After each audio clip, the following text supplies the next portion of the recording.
मित्रांनो, units and conversion, SI unit मध्ये conversion करताना आपल्याला प्रॉब्लेम येतो. त्यासाठी हा टेबल बघतोय. फर्स्ट किलो, नंतर हेक्टो, नंतर deca, metre, deci, centi, milli, micro, nano. जर मीटर मध्ये असेल तर किलोमीटर, मीटर लागेल पुढे. ओके. आणि जर एखादा ओहम्स मध्ये असेल तर kilo ohms, milli ohms, centi ohms, micro ohms असेल.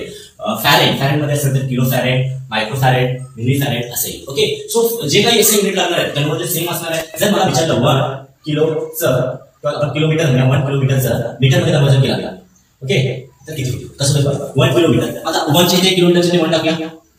ओके. आणि मीटर मध्ये कसं मिळायचं 1 2 3 किती होणार आहे 1000. ओके. आता जर मला कोणी विचारलं 1 मायक्रो मीटरचं मीटर मध्ये मग ते काय 1 मायक्रोमीटरचे ते 1 ठेवणार आहोत आपण आणि किती मीटर मध्ये 0 टाकणार 1 2 3 4 5 6. ओके. सो काय 1 किती दिलं 1 2 3 4 5 6 लेफ्ट साइड